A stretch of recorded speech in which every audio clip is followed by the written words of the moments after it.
Welcome to the Downtown, brought to you by Arlington Citizen Media. I am Daryl Smith Jr., and to my right is... I am Rody John, and to my left is... Amy. In today's show, we talk to Arlington City Council member for District 3, Marvin Sutton, about his time as an air traffic controller, his monthly service project, and his time on the City Council so far. We also speak to Devo Spencer from the Rangers grounds crew about his favorite moments at Globe Life Park, what the grounds crew actually does during Ranger games, and what to expect from Globe Life Field. And finally, we sat down with the host of New Maine Brewing's Embrace Curiosity Showcase, Joseph Laws, to talk about his history in Arlington and how he makes his living as a musician. So what did y'all get up to this week? I had strep throat, so I died on Wednesday. But the Kroger Pharmacy was cool. But now you're alive. I'm alive He again. died. He rose. I am. I'm back. 3 days Better later. than ever. But science helped. Oh. Antibiotics good. and whatnot. So what did y'all do? I stopped by one of the Tournament of Toppings favorites, Old School, earlier this Nice. week, and it was very nice. Buffalo chicken pizza. That's kind of your go-to. And it's not, actually. I like, Really? I I've like to never mix seen it him up. order that. I feel like I have. Maybe one of our I other have friends. probably one of the times that I ordered. I like to try everything on the menu. Okay, Yeah. cool. And then I also went out to the opening night of the Dallas Fuel Esports. Your Dallas Fuel. That's right, at the Esports Stadium right here in Arlington, Texas. The American Dream City. I don't know why where I was It going like with that. Yeah, it was good. Doy. They didn't win, but that crowd was loud. That's Oh. good. Very good. Very packed house. Awesome. That's Yes. very nice to hear because, that's a new thing for Arlington. So it's nice that there were people there doing the thing. Oh, yeah. They actually filled it to capacity. This was the biggest I've ever seen the layout of the Esports Stadium. Awesome. And you've been there a couple of times. multiple so, times. Every time I see one of the Jonathans there, he's like, I see you at every one of these things. I was like, well, just keep having them and I'll show up. And keep letting me come, and I will Yep. be here. Rody, how long are those events? If people wanted to go check it out, what can they expect in terms of time investment? Well, there was 2 games. There was, I forget exactly who played before the Dallas Fuel, but the Dallas Fuel versus the LA, what is Delhi? it? No, LA. Delhi. Yes. Those guys. It was around an hour, maybe. Okay, Yeah, perfect. so not long. Maybe hour and a half, depending upon if they go into overtime or not. Okay. Cool. Yeah. But it was fun to watch. And Without a doubt. And they had the other room of the convention center full with local high schools and college playing different games. Oh, Lots of Oh, games neat. set up. So did they like their teams and stuff? right, yes. Oh, so like cool. Burleson ISD has their own team. You're I know. kidding. Yeah. That's pretty cool. I know UTA Esports is very big. They've done Awesome. a lot of good stuff. This is the future. It's nice that while these Dallas Fuel events are going on, they're also it's like the next generation of esports kids are playing in the same arena. Kind Right, of. exactly. You've Yeah. got to get the talent from somewhere. Yeah, fair. I'd never really thought about that, and that's actually really cool. Uh-huh. And it's cool that it's happening here. Right, and it's like a festival kind of motif, so it's very nice. Awesome. What did you get up to, Amy? Really, the main thing that I did this week, I took my daughter ice skating at the Parks Mall. Ooh, that's The very Parks popular. Mall is an Arlington institution. Yep, we sure. all have spent a lot of time there, I whether spent we my youth there. wanted to or not. I worked there. I went Right. to the movie theater My there the career other was night, there yeah. for a little while. Did you really? Where did you work? I worked at the now defunct KB Toy Stores. Oh, He sure did. A couple different times actually. Multiple locations there, too. Yeah, not there. There was only one there, but Well, I meant they, changed spots. no, it I was thought it always was the in different same spots. one. No, Okay. they missed out when they built the new wing, and Hmm.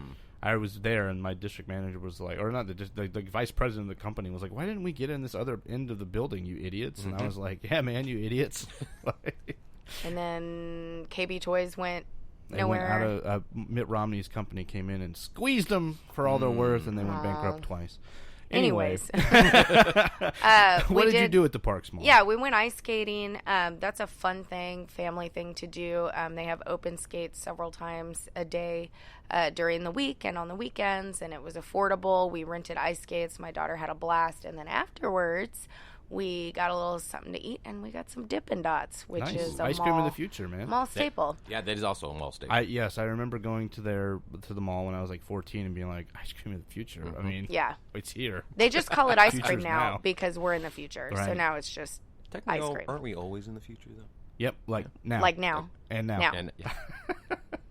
Well, I'm glad that you got to do that. I can't ice skate to save my life. I've never done it in my life, so. Really? We I should also all can't roller go. skate. We should all go and take a photo of us all falling on the ice, like I'll getting be fine. bloody lips, and Rhodey and I falling on the ice, getting bloody lips. Oh, I'm going to be padded up like a goalie. Oh, okay, Yeah. weird. Where are you going to get the pads? Oh, Pillows. There's probably they pillows. have teams that practice there, so I The bet you couch could pillows. convince someone. We got you in a fire suit before, Somebody's- so I'm yeah. sure that we can get you in one of those too. Local goalies, bring your pads. I want to wear them. Rhodey wants to wear them. Hashtag Rhodey wears Pads. costumes. I don't know.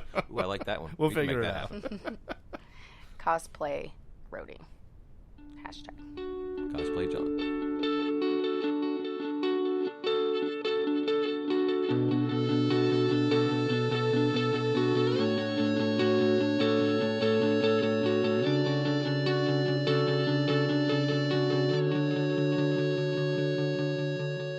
All right, we are here with Marvin Sutton, the city councilman for District 3. How are you today, sir? I'm fantastic. Thanks for the invitation. Absolutely. So, I guess first and foremost, what's your connection to Arlington? How long have you been here? Well, I'm a transplant. I was born and raised in southwest Georgia, the area that's closer to Florida and Alabama. The Air Force actually got me into Texas. I spent 8 years serving the United States Air Force. My last assignment was right outside of San Antonio, Air Force Base called Randolph Air Force Base. It's Air Training Command. There, I left the service in March of '88, became a federal air traffic controller, and I spent the last 30 years controlling planes in and out of DFW in pretty much north central Texas. Wow, that is a stressful job. It can be to a certain degree if you're Right. comfortable with what you're doing and it doesn't bother you. There's longevity in the job. So Right. 30 years, I was one of the few that worked doing 9/11. Doing that day, we covered over 4,000 airplanes. Took us about 4 hours. We cleared the skies. Wow. And it was clear for what, 2 or 3 days after that, if I'm correct? Yes. Well, it wasn't really clear. We had scrambled fighters. Right. Wasn't quite clear. Yeah. So, when were you elected to office? Matter of fact, last May, I spent my first election was in 2007, which I lost about 307 votes. And then I decided to run again in 2009. I lost again, and then I thought, well, maybe I'll set the rest of it out. Maybe it's not for me. You always second guess yourself, and then Right. you go back in retrospect. And in 2011, I decided to try it one more time. 3 strikes, you're out, and I go, no more. If I don't make it, then maybe it just wasn't in the cards for me. And I said, and I thought about it, and I go, why am I being rejected? Because most candidates, when you lose a campaign, the first one's really tough. Yeah. Because you're being rejected publicly. Right. Not privately. Public rejection is really bad. And so I thought about it, and I decided, well, let me look at something else. So I decided to go back to school. I got a degree in accounting, graduated magna cum laude from Tarrant County College. Prior to that, UTA rather. I went to Tarrant County College. I was a 4.0 graduate in accounting. Nice. Congratulations. And so I regrouped and I thought about it. And so the more I thought about it, I said, keeping the faith, keeping the fight, keeping the focus. So in life, we all have something we believe in. There's a core value we have that we stay true to no matter what. And that, I thought, I want to make a difference in my community. What can I do? And having a seat at the table means that I can influence the decision that's being made absolutely. versus being outside. And so in 2013, I set that whole period out, and I looked and I evaluated myself. I worked with my family. And in 2015, I decided I'm going to keep this fight. I have the faith that I believe in myself. And then I had to do one more thing, keep the focus. Why was I running? What was the reason I was running for? So in 2015, again, I lost. Well, what else is new? And then you get desensitized to the loss. It doesn't bother you as much as the first one. And you don't expect to win at that point, but you keep running anyway. So Like a in drive that makes you- 2017, the incumbent stepped down. And then I decided to run. I figured, okay, I've already been out there. People kind of know who I am. And I ran in 2017. And what was really unique about 2017 is for the very first time, I won. At least that's what I thought. Right, because it was a close race. It was a right? close race. So in each race, based on the local body, determines who wins. And what I mean by that is, in a school board race, it only requires what's called a plurality. That means the person with the most votes win. Well, in my race, I had the most votes, but I wasn't a winner. It requires what's called a majority. And a lot of people have the impression that a majority is 50 plus 1. That's not the case. It's more than 50%. So I lost. The winner was at 50.004. And so I lost the race, and And I thought about it a while and said, 3 votes? Yeah. No, I can't trust the count. So I asked for a recount, which the loser normally pays for the recount because he or she has a vested interest in it. And so we went and we looked at the recount data. And in a recount, they only count the paper ballots. They never count the electronic votes. It's just the paper ballots you're challenging. And during the recount, we discovered that there was some issues in the recount. And what I mean by that is we pulled data as we're recounting the ballots. We only look at if the ballot is properly marked and if who was it cast for. That's the only thing can be determined in a recount. You can't challenge and say, no, it was for me. This person clearly meant to vote for me. That's not challenge. So in the recount, we discovered that a young lady in the district had voted twice.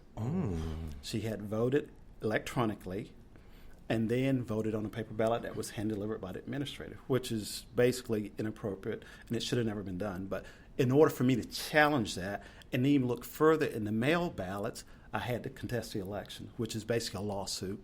And in a lawsuit, you don't sue the election administrator, you sue the candidate. And so we went back and we looked, and during the recount, we discovered I only lost by 2 votes. And we looked at the recount, and we found a lot of discrepancies with mail ballots. Signatures that should have been on there that weren't on there.